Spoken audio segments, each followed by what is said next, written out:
Your Excellency, Canon Dr. Mama Ida Odinga, Honorable Gladys Wanga, Governor Homa Bay County, Anne Wangombe, Principal Secretary, State Department for Gender and Affirmative Action, Your Excellency, Pika Tapiola, Finland Ambassador and Co-Chair of the Development Partners Gender Group, Ms. Antonio Gabala, UN Women Country Representative, elected national and county government leaders present, eminent women in Kenya who have joined us today, distinguished guests and partners, ladies and gentlemen, good afternoon. Wamama hamjambo, wamama mpo, omusunyi luo, nyi Homa Bay opak Yesu. Happy International Women's Day 2025. Kina mama, hebu tusalimiane. Bwana Yesu asifiwe. Mbona sioni mikono yenu? Bwana Yesu asifiwe. There is no better place to celebrate International Women's Day 2025 than Homa Bay County. I am honored to commemorate this day with you and other women in Kenya. Please give the woman next to you a high five and wish her a happy International Women's Day.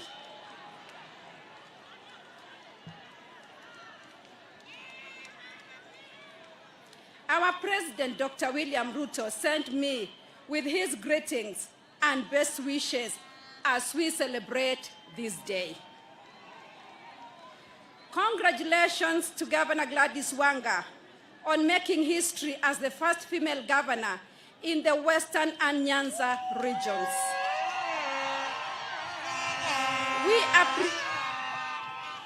We appreciate the State Department of Gender and Affirmative Action organizing this year's celebrations in this grand county.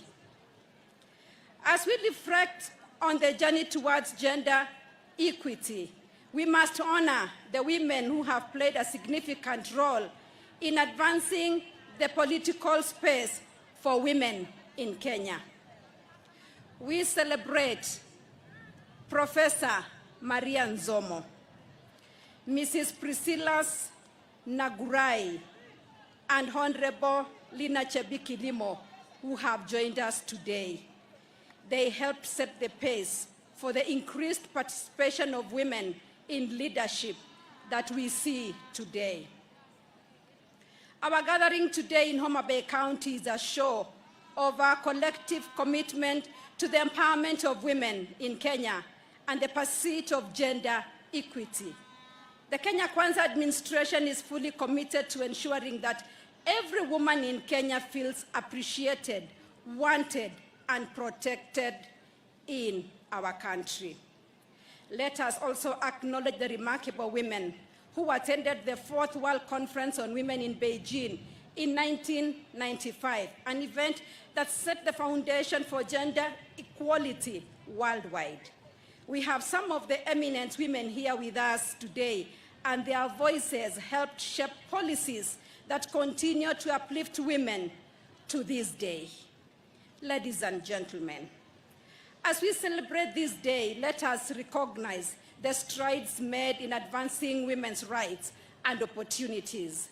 The government has taken deliberate steps to ensure women are included in leadership, entrepreneurship, and economic development.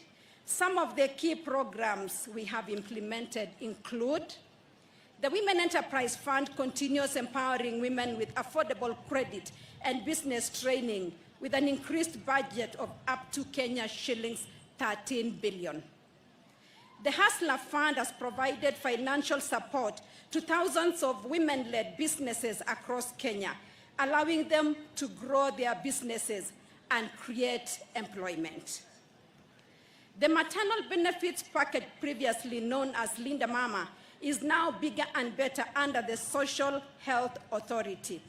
Women are assured of access to maternal health services across the country, including antenatal care, delivery, and postnatal care. Access to government procurement opportunities allows women-owned businesses to supply goods and services to government institutions. We have seen counties like Kwale, under the leadership of Governor Fatuma Achani, strategically train women to apply for tenders. Kenya has made significant investments in technical and vocational education and training, which equips young men and women with employable skills. We specifically urge all parents to ensure their children apply for these courses. The cost of food in Kenya has reduced as a result of government support towards production. In 1 year, our nation has significantly reduced sugar and maize imports and instead put the money that would have been spent on imports in the pockets of our farmers. I want to assure every woman in Kenya that our president is committed to fulfilling his promises to women in the bottom-up economic transformation agenda, including economic inclusion, better participation in decision-making, and protection from any possible harm. Ladies and gentlemen, we urge every woman in Kenya to rise and take their rightful position in the development of our nation. Women are great leaders, entrepreneurs, professionals, mothers, and the best friends this country could ever ask for. Let us follow our matriarchs who made great strides even in days when it was not as easy as it is now. We must raise our voices and contribute actively to shaping the Kenya we want for ourselves and future generations. This year, let us be intentional about uplifting one another and championing the success of our fellow women. God willing, I will rally women leaders in our nation to work with fellow women of Kenya, visiting different counties to support initiatives spearheaded by women leaders. We will celebrate and support those bringing significant change to our communities. As the women of Kenya, we are the heart of this nation's nutrition. A malnourished nation cannot grow. I urge all women to join me in the Feed One End Hunger initiative to support sustainable school feeding programs across the country. I call upon every woman to establish a kitchen and fruit garden to boost household food security. Growing our food is an act of empowerment and self-sufficiency. A mother's greatest joy begins at the dining table, knowing her children are well-fed and healthy. This is the 30th year after the Beijing Declaration and Platform for Action.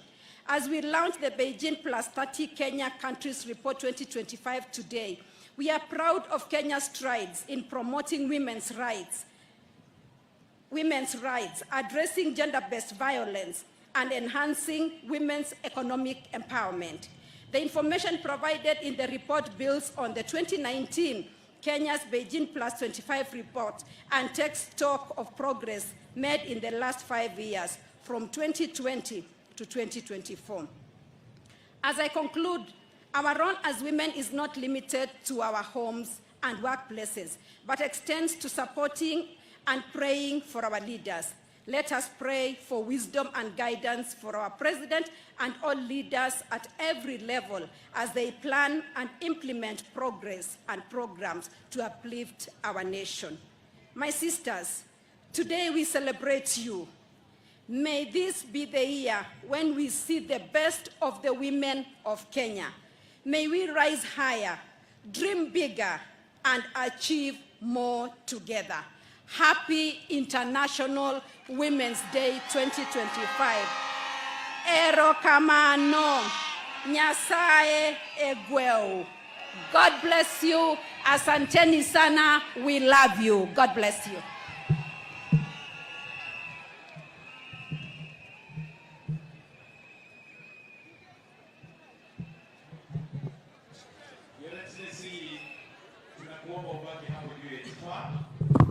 Ili tuweze kupeana tuzo kwa baadhi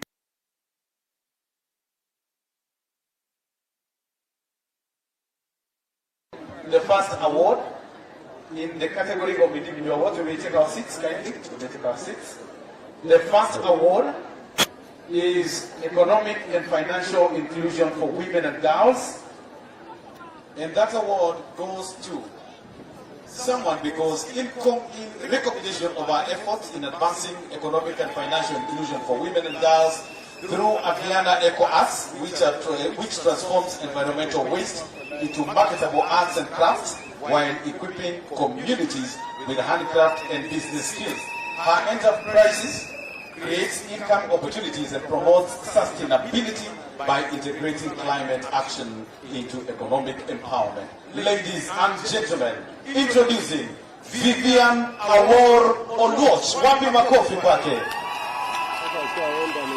Asante sana. The second one, in recognition of her leadership in advocating for, rather against FGM and gender-based violence while championing girls' education, ladies and gentlemen, Mercy Wanjiru Jiriri. Makofi kwake tafadhali.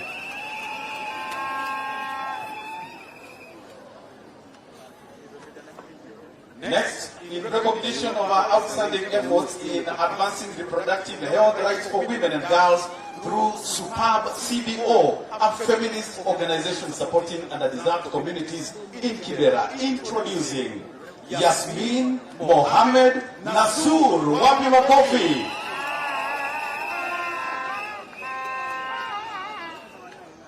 Next, in recognition of our efforts in promoting access to justice for women and girls by providing gender-based responsive legal aid, prioritizing cases of gender-based violence, early marriage, and women's violations, ladies and gentlemen, Nyokabi Gari. Makofi kwake.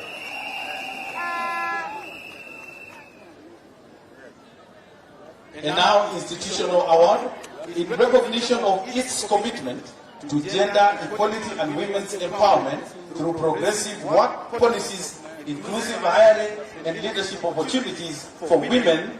The winner is Kisii County Government. Wapi makofi kwao.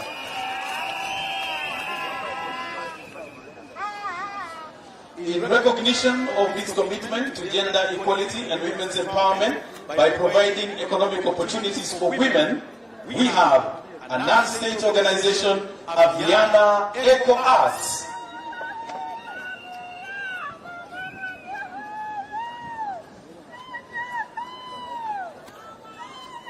And now, Your Excellency, to the special category. Coming up next is a force to reckon with in the gender agenda. She has been behind the many government policies, and even as she presently serves in the private sector, she is keen to ensure support of the gender agenda. Ladies and gentlemen, Ms. Faith Kasiva.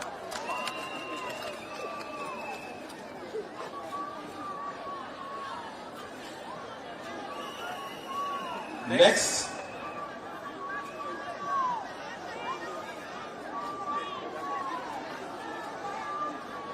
our efforts in women peace speak for themselves. Jackie's relentless efforts are so immense, and her support for the gender agenda is admirable. Introducing Jackie Bogo. Tumpatie makofi tafadhali.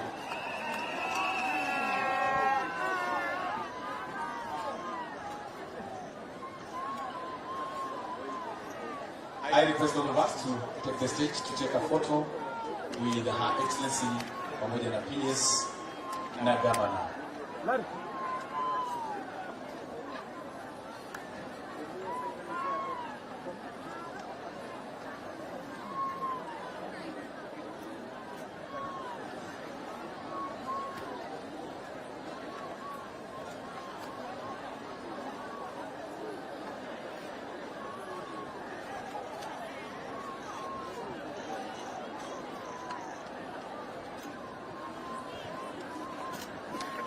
Thank you so much. You may retreat. Let's have Her Excellency remain, Her Excellency the Governor, the PS, and let me request that Canon Dr. Mama Aida Odinga comes on stage kindly,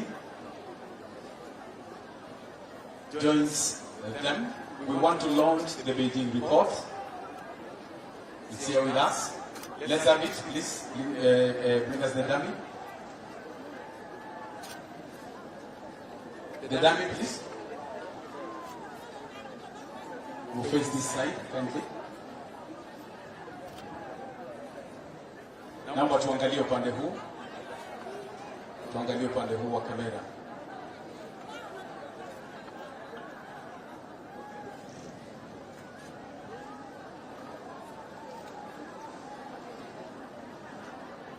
Sasa tuangalie hapa mbele. Mama Raila-Ruto atakwenda kukata utepe, ishara kwamba ripoti hii ya Beijing itakuwa imezinduliwa rasmi. In the count of 10, 9, 8, 7, 6, 5, 4, 3, 2, 1. Wapi vigelegele? Wow. The Beijing report is here with us. Congratulations, Mama Raila-Ruto na viongozi wale wengine wote. At the same time, I now request the following eminent women to come forward to receive the report. Ambassador Maria Nzomo, Priscilla Nangurai, and Honorable J.B. Kilimo. Please come forward.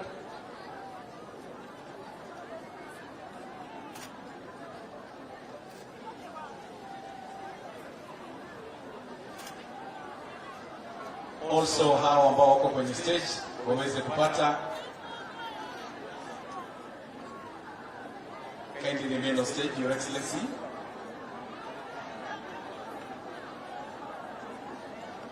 Everyone needs that report. We are going to have a moment of photos.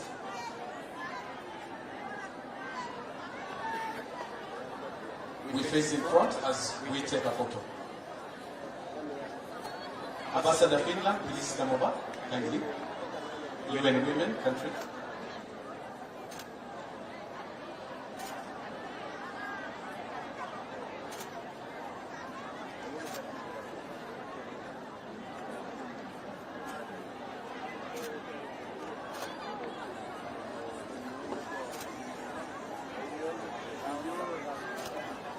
Tuweze kuonyesha hivyo vitabu. That's all the books. As you face forward, face in front. Tuwapigie makofi, makofi, makofi, makofi, makofi, makofi. Pongezi. Pongezi sana. Hello. While still there, Your Excellency, I now request that you hand over some gifts to the three eminent women, beginning with Ambassador Maria Zomo. We can take the books now. Please step forward. Kindly step forward. Step forward. Sorry? Maria Zomo anapokezwa zawadi na Mama Raila-Ruto. Tumpigie makofi. Asante sana. Next is Priscilla Nangurai. Receive your gift from Her Excellency. She was among the first women who went to Beijing. Miaka ya kitambo sana kutetea kina dada. Makofi kwake. And finally, Honorable J.B. Kilimo.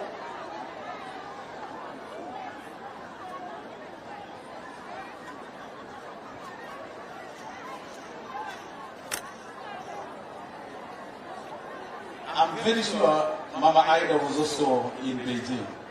And therefore, we need one extra gift that we can give to Mama Ida. Bring it very fast so that she also feels recognized. And that will be the final gift as we come to a close.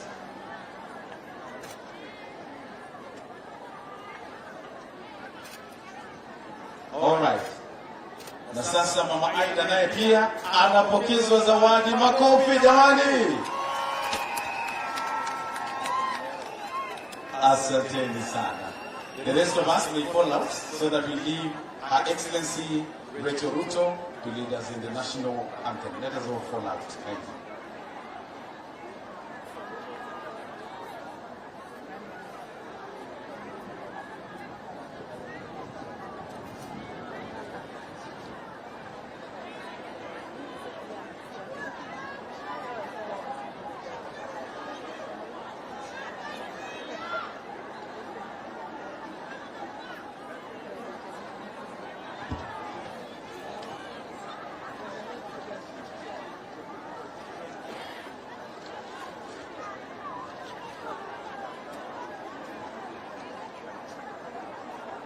Basi tunamwalika mwanadada Eileen Florence Akinyi on stage in recognition of her dedication to promoting the dignity and rights of vulnerable girls through initiatives like Lead with Dignity.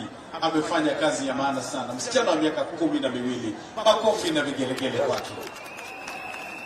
Amepokea pia tuzo kwa sababu ya juhudi zake na amepokezwa kumbatio la mama wa taifa. Asante. Tumwache sasa mama wa taifa peke yake kwenye jukwaa. Tusimame sote tafadhali tunapomaliza na wimbo wa taifa.